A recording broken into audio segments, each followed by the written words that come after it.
2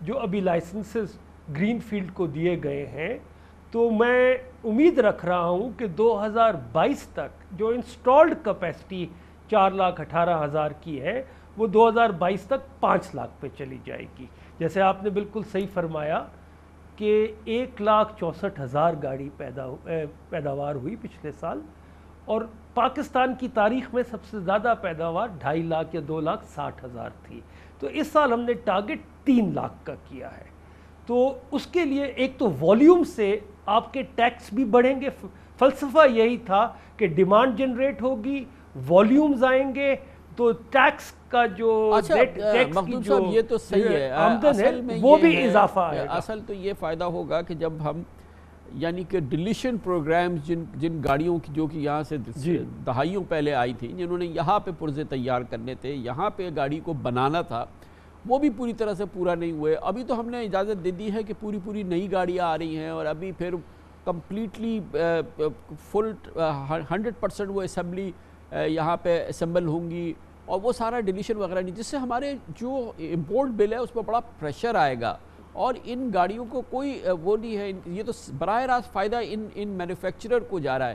ہماری اکانومی کو فائدہ کب ہوگا؟ ہمارے لیے تو جب ہے کہ یہاں پر یہ پرزے بنے، ڈلیشن پروگرام کمپلیٹ ہو، اور یہ تمام چیزیں جو ہیں جس کو ہم کہہ سکیں کہ میڈ ان پاکستان ٹویوٹا، یا made in Pakistan Honda, made in Pakistan Suzuki, ابھی ایم جی نہ ہو، ابھی کیا نہ ہو، مگر یہ تو اب ہونی چاہیے نا. جی بالکل صحیح کہا آپ نے کامران صاحب. دیکھیے پچھلی جو لائسنسز یا مینوفیکچرنگ ہوئی وہ 2016 سے 2021 کی پالیسی میں تھی، جس میں انہوں نے 10 اور 25 کی بینڈوڈ دی تھی، جس کے تحت کہ لوکل پروڈیوس نہیں ہو رہے وہ 10% پہ آپ امپورٹ کر سکتے ہیں CKD کے اندر، اور جو لوکل بن جائیں گے اس کے اوپر پروٹیکٹ آئے گی. بدقسمتی، اور اس سے پہلے یہ فگر تقریباً 1546 کا تھا. تو ہم نے اب کیا کیا، جو پچھلے لائسنس بھی دیے پچھلی پالیسی کے تحت، جو ہم پابند نہیں تھے، لیکن ہم نے نیگوشیٹ کیا 4 کمپنیز کے ساتھ کہ آپ نے اپنی ویلیو ایڈیشن جو ان کو 5 سال کی چھوٹ تھی، ہم نے کہا آپ کو نہیں ملے گی، کیونکہ نئی پالیسی جو ہم ایک ماہ میں آ رہی ہے، اس کا سارا focus he make in Pakistan پہ ہے کہ لوکلائزیشن ویلیو ٹرم میں. یہ بھی میں آپ کی خدمت عرض کر دوں، کیونکہ پاکستان کا آپ بالکل درست فرما رہے ہیں، سب سے بڑا چیلنج ڈالرز کے انفلو اور آؤٹ فلو کا ہے، بیلنس آف پیمنٹ کا ہے، کہ ڈالر ہم کما کتنے رہے ہیں اور ڈالر ہم باہر کتنے بھیج رہے ہیں. تو امپورٹ بل پہ پریشر آ جاتا ہے، جیسے یہ سیکٹر ایکسپینڈ کرتا ہے امپورٹ بل پہ پریشر آ جاتا ہے. تو ہم نے کہا ویلیو ٹرم کے اندر اس وقت پاکستان میں ٹوٹل ڈلیشن 30% کی ہوئی ہے. 1988 سے آپ نے یہ پہلی پروڈکشن شروع کی ہوئی ہے، اور ابھی تک ہم 30% پہ ہیں. البتہ نمبر آف پارٹس کے اندر آپ کی ویلیو ایڈیشن جو پرانی 3 کمپنیز ہیں انہوں نے کچھ 60-70%، 75% تک کر لیے، لیکن پاکستان کا ہمارا مقصد ویلیو ایڈیشن ان اماؤنٹ میں ہے. اور سیکنڈلی ہم نے اب لوکلائزیشن کا جو اپڈیشن ہے کہ جی لوکلائز جو پارٹس ہو گئے ہیں، آپ حیران ہوں گے کہ 2016 کے بعد وہ لسٹ جس کے اندر جو پروٹیکشن مل جاتی ہے اگر لوکلائز ہو جائے تو اس پہ ڈیوٹی بڑھ جاتی ہے، وہ اپڈیٹ ہی نہیں ہوئی، اور کوئی میکنزم نہیں تھا کہ اس کو بائی لا اپڈیٹ کیا جائے ایک خاص انٹرول کے ساتھ. تو ہم نئی پالیسی کے اندر ہر 6 ماہ کی ہم نے شرط رکھ دی ہے کہ لوکلائزیشن بڑھے گی، اس کی اپڈیشن ہوگی اس کی. تو اس کے ساتھ انشاءاللہ دسمبر میں آپ دیکھیں گے کہ 5 سے 6% اور پارٹس کے اوپر لوکلائزیشن کی پروٹیکشن آ جائے گی. ساتھ ہی ہم نے ہم نئی پالیسی کے اندر ٹارگٹ دے رہے ہیں کہ ہم 10% لوکلائزیشن 1 سال کے اندر ہم انشاءاللہ اس کی طرف لے کے چلیں. ساتھ ہی دیکھیے ہم پوری گاڑی شاید دنیا میں ایکسپورٹ نہ کر سکیں، لیکن دنیا کے آٹو سیکٹر پارٹس کا جو ویلیو چین ہے اس میں ہم ضرور حصہ بن سکتے ہیں. تو ہماری جو نئی پالیسی آ رہی ہے وہ auto development and export policy ہے. تو ہم شرائط رکھ رہے ہیں پالیسی کے تحت کہ پاکستان کی اگر آپ نے مارکیٹ کو کے اندر آپ نے استعمال کرنا ہے, یہاں کے کنزیومر کو کرنا ہے, اس کی مارکیٹ کو کرنا ہے, پاکستان کے فارن ایکسچینج کو کرنا ہے, تو آپ کو ایک پرسنٹیج ایکسپورٹ کرنی پڑے گی. تو انکریمنٹلی ہم اس کو انشاءاللہ بڑھاتے جائیں گے. تو ہماری جو نئی پالیسی آ رہی ہے اس کے اندر ہماری ساری توجہ ایٹ دا فرسٹ پلیس یہ جو نئے برانڈز ہیں یا نئے ویریئنٹس ہیں ان کو ماڈل کو ہم نے الاؤ کیا پاکستان میں کہ وہ فلی میڈ گاڑیاں پاکستان میں بھیج رہے تھے. انٹروڈکٹری ان کو ایک نمبر آف وہیکلز ان کو الاؤ کیا گیا. ظاہر ہے کہ وہ تو ایک بہت بڑا پریشر تھا ہمارے امپورٹ بل پہ, اور ہمارا اس سے کوئی قطعی طور پہ کوئی فائدہ نہیں, کوئی جابز بھی کریٹ نہیں ہو رہی تھی. تو اب یہ جن کا ہو گیا کوٹا پورا, اب اس میں تو پھر کوئی مزید اضافہ نہیں ہوگا, اور پھر ان کو وہ پابند تھے کہ یہاں پر وہ اپنے پلانٹس لگائیں. اس کا فالو اپ کیا ہے, اس کی اپڈیٹ کیا ہے؟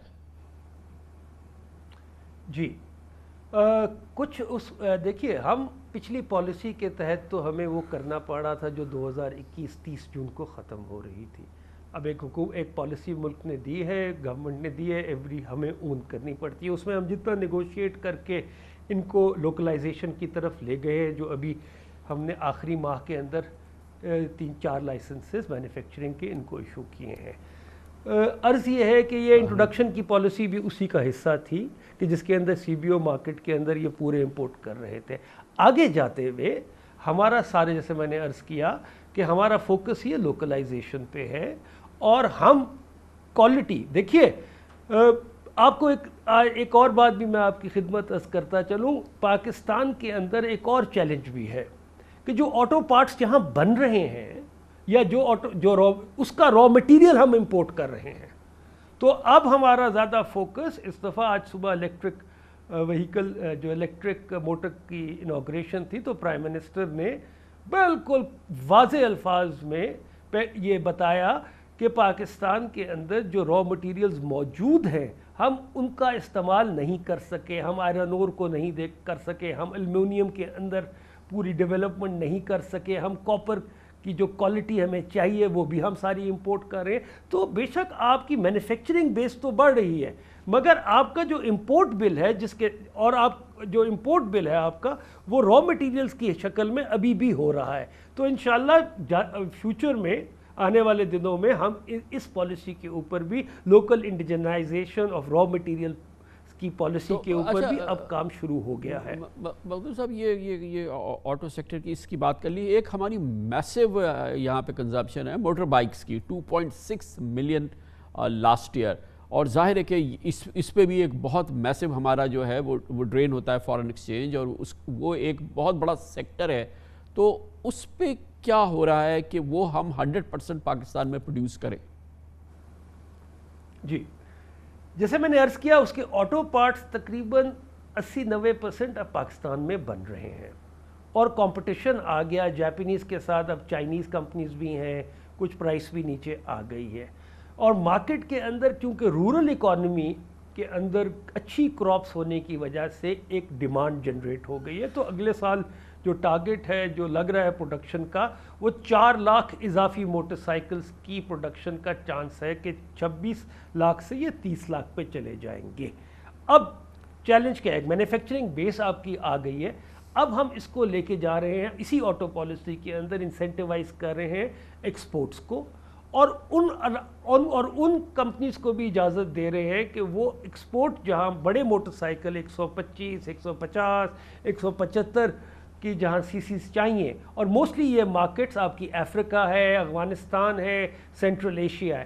تو رورل ایریاز میں کیونکہ موٹر بائکس نہیں جا سکتی کیونکہ ایک ڈسٹنسز ہوتے ہیں, وہاں چارجنگ انفراسٹرکچر ڈیولپ نہیں ہو سکتا, یہ گلوبل پیٹرن ہے. اور شہروں کے لیے ہم کو جو آج پہلا جو انیشیٹو ہوا ہے ای موٹر بائک کا, وہ شہروں کے لیے ہم کوشش کر رہے ہیں کہ اس کا اڈاپشن ریٹ بڑھ جائے, کہ وہ ریپلیس کر دے کمبشن انجن کو شہروں کے اندر, تاکہ ایئر کوالٹی جن شہروں میں بہت بری ہو گئی ہے, پہلے ہم اس طرف ان کی کچھ ریگولیشنز اور ان کی ڈیمانڈ جنریٹ کرنے کے لیے بھی سوچ رہے ہیں. یہ فرمائیے گا کہ ظاہر ہے کہ بہت ہم انکریج کر رہے ہیں ای ویز کو اور الیکٹرک وہیکلز کو, اور ظاہر ہے کہ آئندہ جو پالیسی میں ریلیکسیشن ہوئی ہے تو اس میں ایک اور بڑا سرج ہم دیکھیں گے ان وہیکلز کا, لیکن ہمارے پاس ڈاکنگ اسٹیشن نہیں ہے, یہ چارجنگ اسٹیشنز نہیں ہیں, اور پورے ملک میں اس کی بڑی ایک کمی کی وجہ سے یہ ان ایفیکٹو ہو جاتا ہے یہ پورا سیکٹر.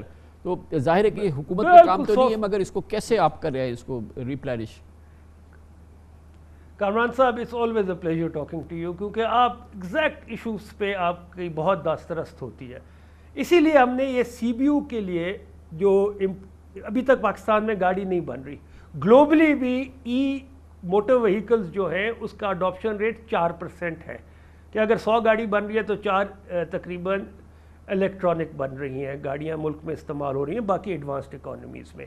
اور charging station egg and chicken والی سچویشن ہے, اس لیے ہم نے سی بی او کی ڈیوٹی 25 سے 10 کی ہے, تاکہ کچھ گاڑیاں آ جائیں, اس کے بعد ہم وہ پروٹیکشن دے دیں گے, آر ڈیز لگا دیں گے, تاکہ ایک انفراسٹرکچر ڈیولپ ہو سکے چارجنگ سٹیشن کا شہروں کے اندر ان گاڑیوں کے لیے. اس چارجنگ سٹیشن بھی ایک اکانومی کا ایک نیا سیکٹر کھل جائے گا, جس کے اندر جابز بھی آ جائیں گی, آپ کی یوٹیلائزیشن بھی شروع ہو جائے گی, آپ کی ایکسٹرا الیکٹریسٹی کیپیسٹی کی. تو صرف یہ فلسفہ تھا جس کے تحت ہم نے سی بی او کو نیچے کیا, اور ہم واچ کر رہے ہیں کہ ایک دفعہ آ جائیں گاڑیاں تو مارکیٹ پریشر کے تحت ایک چارجنگ انفراسٹرکچر ڈیولپ ہونا شروع ہو جائے گا. بہت بہت شکریہ, بہت شکریہ جناب مخدوم خسرو بختیار, وفاقی وزیر برائے صنعت و پیداوار, ہمارے ساتھ موجود تھے. کمرشل بریک, اس کے بعد معیشت سے جڑی ایک اور خبر. Securities Exchange Commission of Pakistan نے ایک انیشیٹو لیا ہے, 10 سال بعد 3 ہاؤسنگ فائنانس کمپنیز کے لائسنسز جاری کیے ہیں, یعنی کہ چھوٹے گھر بنانے والوں کے لیے قرضہ حاصل ہو, بہت آسان طریقے سے قرضہ حاصل ہو اور نئے طریقے سے قرضہ حاصل ہو, اس کے لیے 3 نئی کمپنیز بن رہی ہیں.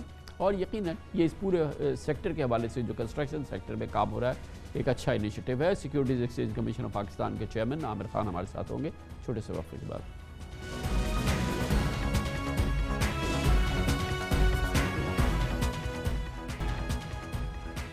ایک متوسط پاکستانی اپنا ذاتی مکان بنائے یا فلیٹ خرید لے, اس خواہش میں حائل رکاوٹیں اس ملک میں اب ایک ایک کر کے دور ہو رہی ہیں, اور یقیناً یہ کیفیت پچھلے چند مہینوں میں بہت تبدیل ہو چکی ہے, اور اس کے لیے نئے مواقع پیدا ہوئے ہیں.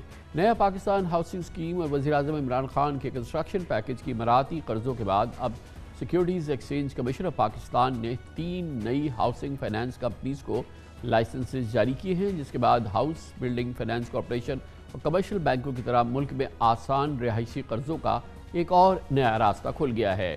ان کمپنیز میں Pakistan housing finance company, trails housing finance company limited اور آسان گھر فائنانس لمیٹڈ شامل ہیں. ایس ای سی پی کے مطابق اس سے قبل پچھلے 10 سال کے دوران کسی ہاؤسنگ فائنانس کمپنی کو لائسنس نہیں دیا گیا. سیکیورٹیز ایکسچینج کمیشن نے وزیراعظم عمران خان کے کنسٹرکشن پیکج اور نیا Pakistan mark up subsidy scheme میں بھی ان ہاؤسنگ کمپنیز کو شامل کرنے کی تجویز دی ہے. ایس ای سی پی کا کہنا ہے کہ وہ سرمایہ کاروں کو ہاؤسنگ فائنانس کمپنیز کے لیے فنڈنگ کا طریقہ کار پر رہنمائی کر رہا ہے, اور اس نے عوام کو رہائشی ضرورتوں کو مد نظر رکھ کے پاکستان مارٹگیج ری فائنانس کمپنی اور ورلڈ بینک کے اشتراک سے رہائشی قرضوں کے فروغ کے لیے باقاعدہ مہم کا آغاز کیا ہے. اہم پیش رفت ہے اور اس کے لیے دعوت دی ہے ہم نے بات کرنے کے لیے. ہمیں جوائن کریں جناب Aamir Khan, chairman Securities Exchange Commission of Pakistan. بہت بہت شکریہ خان صاحب.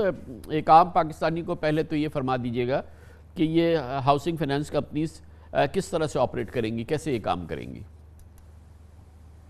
بسم اللہ الرحمن الرحیم. کامران صاحب بہت بہت شکریہ. دیکھیں جی, ہمارا ایک ریگولیٹری فریم ورک ہے جس کے تحت ہاؤسنگ فائنانس کمپنیز جو ہیں ان کو اجازت ہے, اور جو 3 کمپنیز جنہوں نے اس وقت لائسنسز لیے ہیں, ان 3 کمپنیز میں سے ایک جو ہے اس کا ماڈل جو ہے وہ ڈیجیٹل, جیسے کہ یہ آپ سہولتوں کا استعمال ہے, اور وہ ڈیجیٹل مینز کے ذریعے اپنے لونز کو ڈسبرس کریں گی, اور باقی 2 جو کمپنیز ہیں وہاں پہ کنونشنل ماڈل جو ہے وہ اس کو ٹارگٹ کر رہی ہیں, جہاں پہ وہ اس کو دیکھیں گی. لیکن اس ہاؤسنگ کمپنیز کے علاوہ اگر آپ مجھے اجازت دیں تو میں یہ بھی کہنا چاہوں گا کہ ہم نے اپنی ریٹ ریگولیشنز میں کافی ساری چینجز کی ہیں, جس کے نتیجے میں 5 مزید ریٹ مینجمنٹ کمپنیز نے بھی اس سال لائسنس لیا ہے. اور ریٹ مینجمنٹ کمپنیز میں ہم نے اس دفعہ ایک نیا کانسیپٹ متعارف کرایا ہے جو کہ پی پی پی ریٹ مینجمنٹ, پی پی پی انفراسٹرکچر پروجیکٹس سے ریلیٹڈ ہے, جس میں نجی سرمایہ کار اور جو گورنمنٹ ہے اس کے اشتراک سے بھی اسکیمز لانچ کی جا سکتی ہیں. اور میں سمجھتا ہوں کہ وہاں پہ بھی